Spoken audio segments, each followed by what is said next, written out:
जय हिंद दोस्तों।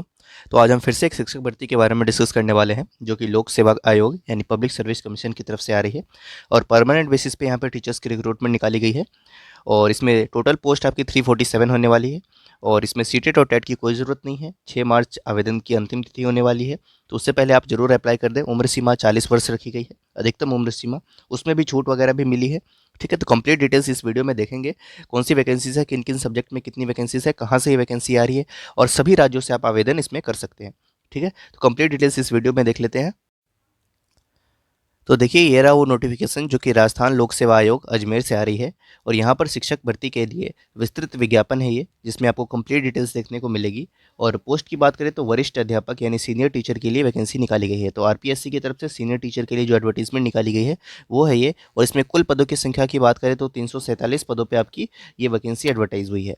एक बार बात कर लेते हैं कौन से सब्जेक्ट्स में वैकेंसी है। 2 डिपार्टमेंट में वैकेंसी निकाली गई है। ठीक है, वैसे संस्कृत विभाग में ये वैकेंसी है, जहाँ पे देखिए सबसे पहले तो संस्कृत के सब्जेक्ट में आपकी टोटल सीट्स यहाँ पे 66 है और जो सेकंड डिपार्टमेंट है उसमें 13 वैकेंसी है आपकी। कैटेगरी वाइज भी आप देख सकते हैं, जनरल यानी यूआर में आपकी कितनी वैकेंसीज हैं और किस कैटेगरी में कितनी है, वो सारी चीज़ें आप यहाँ से देख सकते हैं। हर कैटेगरी के नीचे आपको वैकेंसीज देखने को मिलेंगी।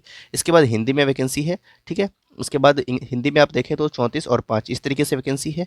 अंग्रेजी में 46 और 3। ठीक है, इसके बाद सामाजिक विज्ञान है जिसमें 61 सीटों पे वैकेंसी है और उसके बाद 4 सीट हैं, तो टोटल 65 सीट्स पे यहाँ पर रिक्वायरमेंट है।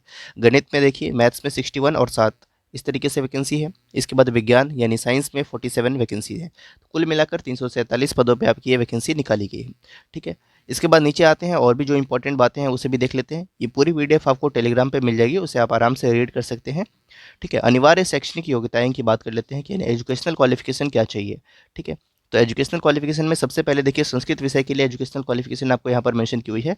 शास्त्री और an equivalent traditional Sanskrit examination with Sanskrit medium and Shiksha Bharati या डिग्री और diploma in education recognise by national council for teachers education. तो ये संस्कृत के लिए एजुकेशनल क्वालिफिकेशन मांगी जा रही है।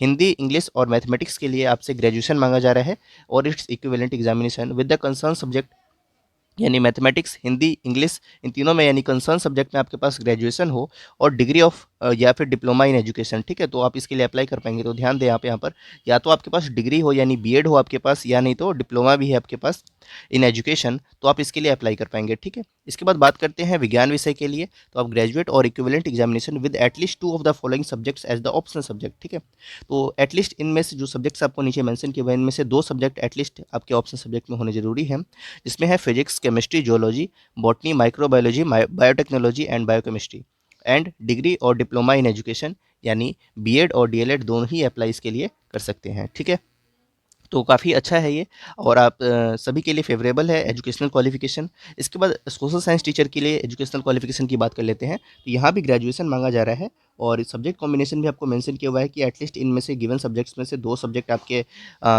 होने चाहिए subjects as a optional subject, जिसमें हिस्ट्री है, ज्योग्राफी है, इकोनॉमिक्स है, political science, sociology, public administration and philosophy.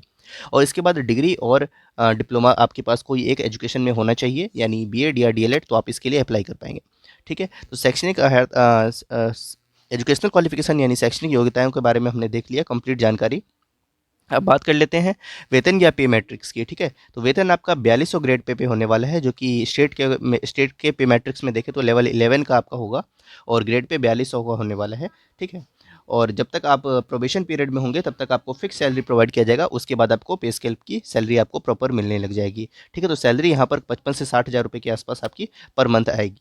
तो सैलरी काफ़ी अच्छी होने वाली है और परमानेंट जॉब है कम्प्लीटली। आयु सीमा की एक बार बात कर लेते हैं जो कि काफ़ी अच्छी है। 1/7/2024 को न्यूनतम उम्र आपकी 18 वर्ष होनी चाहिए और अधिकतम उम्र 40 वर्ष होनी चाहिए।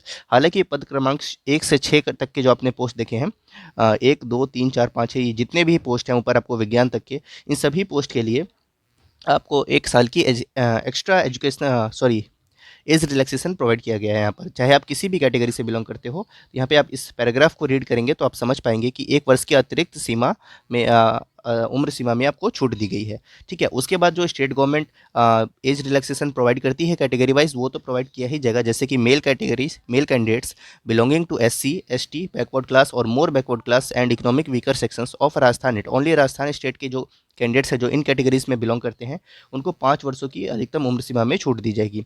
वुमेन कैंडिडेट्स जो कि राजस्थान स्टेट से बिलोंग करती हैं और या फिर SC ST और बैकवर्ड क्लास या मोर बैकवर्ड क्लास या EWS की जो राजस्थान स्टेट की फीमेल कैंडिडेट्स हैं उनको यहाँ पर 10 इयर्स की एज रिलैक्सेशन दिया जाएगा। उसके बाद women candidates belonging to general category, उनको 5 वर्षों का होगा, चाहे वो किसी भी स्टेट से बिलोंग करती हों। इसके बाद बहुत सारी कैटेगरीज हैं, सबको एज रिलैक्सेशन कैटेगरी के अकॉर्डिंग यहाँ पर प्रोवाइड किया जा रहा है। इसके बाद जो आगे डिटेल्स हैं उसे एक बार आप देख लेते हैं, बात कर लेते हैं इसके बाद अब चयन प्रक्रिया की, जो कि सबसे इंपॉर्टेंट होने वाला है। तो देखिए, अभ्यर्थियों का चयन लिखित परीक्षा के माध्यम से किया जाएगा। आवश्यकता पड़ने पर आयोग द्वारा उत्तर पुस्तिका के मूल्यांकन में स्केलिंग यानी जो आपका नॉर्मलाइजेशन का प्रोसीजर होता है वो भी किया जाएगा। यानी बेसिकली बात ये है कि आपका एक सबसे पहले रिटन एग्जामिनेशन होगा और परीक्षा का स्थान एवं माह की बात करें तो वो होगा आपके राजस्थान में ही होगा। और परीक्षा योजना व पाठ्यक्रम की बात करें तो प्रतियोगी परीक्षा संबंधित सेवा नियम 21 के अनुसार आयोजित की जाएगी और वो आपको नीचे देखने को मिलेगा PDF में। आवेदन तिथि की बात कर लेते हैं, दिनांक 6/2/2024 यानी 6 फरवरी 2024 से आपके एप्लीकेशंस स्टार्ट हो चुके हैं, जो कि 6 मार्च 2024 तक रात्रि के 2 बजे तक चलेंगे। तो इस टाइम फ्रेम के अंदर में आप 1 महीने की अवधि के अंदर में आप अप्लाई इसके लिए ज़रूर कर दें। आवेदन प्रक्रिया के लिए वही SSO पोर्टल पे आपको रजिस्टर करना होगा, जो कि राजस्थान की ऑफिशियल वेबसाइट है और उसे जाकर के आप, ये URL है, आप यहाँ पर विजिट करें, इस पोर्टल पे अपने आप को रजिस्टर करें और जिस भी पोस्ट के लिए आप अप्लाई करना चाहते हैं आप वहाँ से अप्लाई कर पाएंगे। काफ़ी सिंपल सा प्रोसीजर है, जैसे DSSB में OARS पोर्टल है उसी तरीके से राजस्थान का अपना पोर्टल है, तो इस पर जाकर आप रजिस्टर करें। इसके बाद बात कर लेते हैं और भी जो इम्पोर्टेंट बातें हैं, इसमें अब फ़ीस की बात कर लेते हैं। तो सबसे पहले देखिए, सामान्य अनारक्षित पिछड़ा वर्ग के क्रीमी लेयर, अति पिछड़ा वर्ग के क्रीमी लेयर के अभ्यर्थियों के लिए 600 रुपये फीस रखी गई है। आरक्षित वर्ग, अनुसूचित जाति, अनुसूचित जनजाति, पिछड़ा वर्ग, नॉन क्रीमी लेयर, अति पिछड़ा वर्ग, नॉन क्रीमी लेयर, इन सभी के लिए 400 रुपये रखी गई है। और इसके बाद दिव्यांगजन, इन सभी के लिए आपके 400 रुपये फीस रखी गई है। और इसके बाद जो और कैटेगरीज़ हैं नोट में यहाँ पर देख लेंगे आप। राजस्थान राज्य के भिन्न अन्य राज्यों के अनुसूचित जाति, जनजाति, पिछड़ा वर्ग, अति पिछड़ा वर्ग, आर्थिक रूप से कमजोर वर्ग के अभ्यर्थियों को सामान्य वर्ग का अभ्यर्थी माना जाएगा। ठीक है, तो जो अन्य राज्य के कैंडिडेट्स होंगे, राजस्थान राज्य से भिन्न जो अन्य राज्य के SC ST पिछड़ा वर्ग यानी बैकवर्ड क्लास या अति पिछड़ा वर्ग के जो कैंडिडेट्स हैं या EWS के जो कैंडिडेट्स हैं, उन सभी को सामान्य वर्ग का कैंडिडेट्स माना जाएगा। यानी वो अपना कैटेगरी का जो रिलैक्सेशन है वो क्लेम नहीं कर पाएंगे। ठीक है, तो सिर्फ जो रिलैक्सेशन यानी रिजर्वेशन की जो प्रक्रिया है, रिजर्वेशन के जो फ़ायदे हैं वो सिर्फ राजस्थान राज्य के ही निवासी को मिलेगा, अदर स्टेट्स वालों को नहीं मिलेगा। ठीक है, इसके बाद बात कर लेते हैं scheme and syllabus for competitive examination for the post of senior teacher. इसमें देखिए, सबसे पहले पेपर 1 होगा आपका, जो आपका competitive examination for the post of senior teacher, जिसमें क्वेश्चंस होंगे 200 मार्क्स के और टाइम होगा आपके पास 2 आवर्स का और क्वेश्चंस होंगे 100, यानी 200 मार्क्स 2 घंटे का समय और 100 प्रश्न यानी एक प्रश्न 2 मार्क्स का होने वाला है आपका। इस 100 मार्क्स के पेपर में, सॉरी 100 क्वेश्चंस के पेपर में क्वेश्चंस कहाँ से आएंगे, किस पार्ट से आएंगे, उसे देख लेते हैं एक बार। सबसे पहले देखिए, paper shall include the following subjects carrying the number of marks as shown against them. सबसे पहले देखिए, geographical, historical, cultural and general knowledge of Rajasthan से 80 मार्क्स के क्वेश्चन यानी 40 प्रश्न आपके राजस्थान से जुड़े हुए प्रश्न होने वाले हैं। इसके बाद करेंट अफेयर ऑफ राजस्थान, इसके 10 प्रश्न होने वाले हैं 20 मार्क्स के। General knowledge of world and India, इसके 60 मार्क्स के क्वेश्चन यानी 30 क्वेश्चन होने वाले हैं आपके इस पार्ट से, general knowledge and world of India से। और एजुकेशनल साइकोलॉजी से आपके 40 मार्क्स के क्वेश्चन यानी 20 प्रश्न होने वाले हैं। कुल मिलाकर के 200 मार्क्स, 100 प्रश्न, 2 घंटे का समय, पेपर 1 आपका होगा। उसके बाद जो आपका पेपर 2 होगा वो सभी सब्जेक्ट के लिए अलग अलग है। देखिए यहाँ पर सबसे संस्कृत के लिए सबसे पहले यहाँ पर मेंशन किया हुआ है, उसके बाद for the post of senior teacher other than Sanskrit, उनके लिए यहाँ पर मेंशन किया हुआ है। तो इसे आप आराम से पॉज करके देख सकते हैं। ये जो आपका सेकंड पेपर होगा वो 300 मार्क्स का होने वाला है, जिसमें 2.5 घंटे का समय मिलेगा। समय अवधि आपकी 2.5 घंटे की होगी और 300 मार्क्स का ये आपका पेपर होने वाला है, जिसमें 150 प्रश्न पूछे जाएंगे और सभी क्वेश्चन 2 मार्क्स कैरी करेंगे।